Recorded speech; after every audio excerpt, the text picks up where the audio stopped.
này chơi new free này bị bằng một vài nó bị phá khắp những nít này còn mày thực hiện nít mong hàng claim đun xin rồi này cần thư nó buồn sang phê phá thâu cơ tờ lay tiếp nạp buồn sang thì gà đã chấp cha cho anh em núi là tập ô nó nói rằng tụi nhà này lấy lại càng plak đi rồi cả ta lấy bia này yuan một má bởi anh lần cha tập người được thì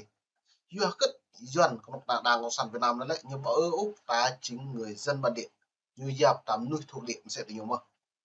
nó này chính nuôi người dân bản địa hầm nuôi dạp thuộc địa lấy bản địa được là yuan lệ lấy bom nuôi phun là lấy nuôi tỏi là gì ta lệ nữa nấn tờ này mày plak yun việc là buồn sang đã bốc lại còn tờ lại ví dụ tờ lại ô cho Mỹ ha bờ đà Trung Quốc ha bờ đà Prang ha pia yuan một mà nè phút lại cái đi ha này lấy được cái nào nhưng mà cái nào cả Trung Quốc nhưng mà đặc biệt cái nào cỡ chả Lào Campuchia bờ đà chả Nhật vừa cất ha này bằng thế giới này lần đã chấp ba lần là tôi ta này lần là ta này ta cái nào tua của chả Mỹ hàng chả Pháp mở rộng với cái ta lên thằng lận là tôi nghe vô lời nên mày mò xa lại bị hẹp bằng nhiều hệ thống rồi lại làm ra đi rồi lại lịch sử thật ra cho nên liền thực hiện được và về đạo buôn sang xem lăng có mày về đấy bu lại này có cô như bạn về học lạc này này mày và nên mày bọc về âm thanh về lại sạp này lên này và chào bạn này tôi đã kiểm tra các tài liệu lịch sử và có thể trả lời này. khá rõ nếu hỏi ai mở đường cho làn sóng người Kinh di cư lên Tây Nguyên, Pháp hay Mỹ, thì câu trả lời là không phải chỉ một bên. Pháp tạo tiền đề ban đầu. Chính quyền quốc gia Việt Nam và Việt Nam Cộng Hòa tổ chức các chương trình định cư lớn sau đó. Còn Mỹ chủ yếu liên quan đến chiến tranh và di dân tị nạn, chứ không phải là lực lượng đầu tiên đưa người Kinh lên Tây Nguyên. 1. Trước thời Pháp, Tây Nguyên là vùng của những cộng đồng bản địa Tây Nguyên từ lâu là không gian cư trú của nhiều dân tộc bản địa như Ede, Gia Giai, Bana, Mânong, Cơ Ho. Quan hệ với các chính quyền vùng đồng bằng có tồn tại, nhưng mức độ kiểm soát trực tiếp đối với vùng cao nguyên trong nhiều thời kỳ khá hạn chế.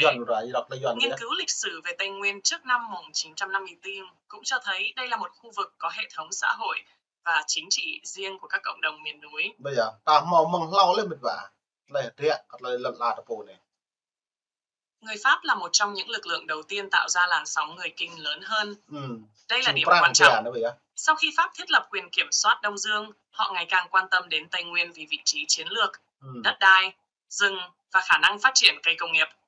Từ cuối thế kỷ Nitain và đặc biệt trong thế kỷ Nit, người Pháp xây dựng hệ thống hành chính, đường xá, đồn điện và hoạt động kinh tế tại cao nguyên. Một nghiên cứu học thuật về quá trình người Kinh di cư lên Tây Nguyên chia lịch sử thế kỷ Nit thành 5 làn sóng di cư và xác định làn sóng đầu tiên gắn với thời kỳ thuộc địa Pháp và sự phát triển các đồn điện. Tuy nhiên, cần tránh hiểu rằng Pháp đưa toàn bộ người Kinh từ Bắc vào Tây Nguyên. Thực tế phức tạp hơn, có người Kinh tự di chuyển, có người đến làm công nhân, nhân công, có người đến cùng các hoạt động kinh tế và thuộc địa. Ba bước ngoặt rất lớn xảy ra sau 1954. Đây mới là giai đoạn dân số Kinh tại Tây Nguyên tăng nhanh. Sau Hiệp định Geneva 1954, có một lượng lớn người miền Bắc di cư vào miền Nam. Một bộ phận được đưa tới hoặc tự tìm đến Tây Nguyên. Theo Human Rights Watch, số người Kinh ở Tây Nguyên tăng rất mạnh trong giai đoạn 1940-1989, từ khoảng 5% lên 66% dân số khu vực theo số liệu họ dẫn. Đến cuối thập niên 1950, chính quyền Việt Nam Cộng Hòa dưới thời Ngô Đình Diệm triển khai chương trình phát triển đất đai định cư, đưa người từ các vùng đồng bằng đông dân lên các trung tâm định cư ở Tây Nguyên. Tài liệu được Harabey dẫn cho biết đến cuối năm 1962 đã có hơn 100.000 người, gồm người Kinh từ vùng đồng bằng, người Cờ Trạch, từ vùng đồng bằng và người tị nạn miền Bắc, cùng một số nhóm khác được tái định cư tại 17 trung tâm phát triển đất đai ở Tây Nguyên. Tháng 4. Vậy Mỹ đóng vai trò gì? Mỹ không phải người dẫn đường đầu tiên cho người Kinh vào Tây Nguyên. Mỹ có ảnh hưởng rất lớn trong giai đoạn chiến tranh Việt Nam, đặc biệt về quân sự và hậu cần. Tây Nguyên có vị trí chiến lược cực kỳ quan trọng, nên Mỹ và Việt Nam Cộng Hòa xây dựng căn cứ đường xá và các chương trình dân sự quân sự tại đây. Nhưng nói Mỹ đưa người Kinh từ Bắc vào Tây Nguyên là quá đơn giản và không chính xác. Ngược lại, tài liệu lịch sử cho thấy Pháp đã tạo ra làn sóng. Dua nó nè pi pang pro adre kat lai met va ya da bun sang tôi da bukla murosa bây giờ lệ hai cho Pháp và lệ khăn lệ lắm mất có tờ lại Mỹ có tròn nào Mỹ cái nào nhiều pia linh cái hàn cái đừng người ta đôi doan doan nhớ giàu bình dân giàu dân năm tư tức là dân Nam nguyên một hiệu nè bao đại lục nè nó có lại tung cùng pi pang pro cái là thâu như giàu lịch sử cái nào buồn sang ta hàn này tôi đặc biệt là đảng cộng sản này hill với mắt cái nào buồn sang là thâu lúc có pro lần chào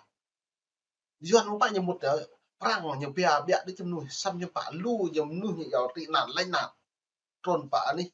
Tây Nguyên ta nần mà một thôn chụp mà mà một thôn là bạ mà nhưng lãnh nạn vào đây nó là miền Bắc yom bạ như màu như gió lãnh nạn như màu trăng khóc có nhiềuปูcần phun nôm nữa có lại xịn nè là phi bằng miền Bắc bây giờ sẽ nục nẻo miền Bắc đừng thì cái nắp tạp cái mạng tầm giờ ra xây hoại nhân bằng ngọc lọ lại quay cần một quay là tàu số tàu ngắm mèo do nó nói nhiều di cư lên từ những ngạn Hàn Trung Quốc nhưng Trung Quốc kẹo gì cái nhiều lên nó mút trộn vào Hà Nội trộn mình bạc cái này trộn nó như ở cái trong trộn vào đi Tây Nguyên đã lần là nó phun hả này nó rằng tôi Hà này lịch sử do cất bằng ta bà Hà này là Pháp hàng Mỹ nó cái nhầm cái một loại yêu Pháp hàng Mỹ mua sao Pháp trộn cả lầu Pháp nhật trộn bà lại bởi dụ nhú bia nó tốt Hàn mình lũ mạ giọt bình giọt bồn giọt Pháp lại nhật trộn vẫn Nhật Bản nó là nhà biru nhạy chỉ lan này bình điền bộ electric này lệp to vì hàm rạ này thì là bình doan nó kẹo nó nhiều là chỉnh nhả luôn nhiều như giàu lại mì là như giàu nó càng là chăn tông như nhiều chỉ đây là lại bình thế kỷ như lúc tuần kẹo tôi lệp bạ là làm chả nạ là lên trong lum nữa dù kẹo đây chỉ lan nó mất đầu mút bệ đi làm chả được người ta đi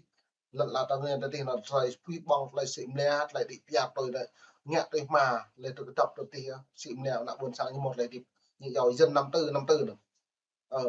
nó này hai này là trục đoạn này lại bằng hai này giàu trục thuần thiệu nguyên một thiệu lần hàng ba đại treo một thiệu nó lại chính nhiệt lực hàng cộng sản năm tư là nhiều lạnh nạn như một mà mong miền Bắc lan tràn đã tộc lần có lại đi từ mạng một thôn bạ một mà chỗ này tăng gấp đôi đi nuôi có thể là xịn nuôi một mà bể này lần chặt cái nào mà lần chặt Tây Nguyên trong người đó là vẫn lại tung cùng mừng niệm lắm cả nào buồn sang về thầu pi bằng pro lây giàu của nhiều pu lây rằng thao pu đoạn mong pu quân đoạn là chỉ cái này là cái nào ta lại màu rằng bọc lại hạt rẻ cơ ta lại nhiều kỹ kết thì bởi anh đi Geneva đi Paris cất lại kỹ kết bọn cầm khoa cái nhú lên hàng quân khoa Mỹ hàng khoa Prang cất lại một mà càng clap để cái nào buồn sang ta vừa hàng này là pi bằng nạ trong người là hàng này pal phạm a là pal cần tới nhúi từ dah những bục khao bữa dah những bể lại nạ buồn sang ta lan tràn ta hàng này là ta không tiếp nhận này lại nạ ta hàng này tụi tiếp nhận mì máu ra răng máu vô cái giòn kẹm gì thì có mấy bụng cả lại một rồi này nên hàng này là càng nạ buồn sang ta lấy bạc để nó không thâu cọ ủ lấy tiếp cả đã ta mò lần cả để thao khó khăn ta mò tao cả để thao bục cả ta lại phiền đề giá ta những bạc chưa đâu nè rằng mò lấy làm hồ sơ bản đồ ta là cạc ta mò lấy xong ra càng bắt sắc mình rằng pháp nhỉ ra càng bắt đáp để ta pu ta thầu từ ni qua lần làm mày từ ni cái trạch mày kring mày từ ni vậy mày từ ni lần cả thòng cả là phê đấy kít kè lần là được từ đặt lệ cru lệ đào thâu lệ đào xong lại em thâu cái trạch lần trả ít lệ vậy nè ít từng một phần cũng nuôi lệ lần khoai ít thứ bảy ít bớt hậu đà luôn nuôi dòng là lệ rồi vậy bộ không ta một càng thâu qua mi thâu lệ prang bộ này prang những bộ lệ mi thâu lệ là cạc ta ban đầu đã thâu lệ xong ra càng tiền ta là ít thâu mà thứ bảy tại lệ như hàng năm là các lần chặt nó nôn cả đang học về cái này quên là lần chặt yêu mà thâu tụi học lúc đối chỉ lệ học đạo đối yêu mà thâu lần chặt thứ 7 cái trịch thứ 7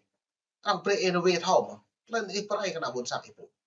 nên mi như bố học như thâu đặt lại này một vả nên môn này mình chịu môn lại nên ra về môn môn trong mình đúng lại đặt lại chơi này free mình đi băng ra buồn sạc học như xem lần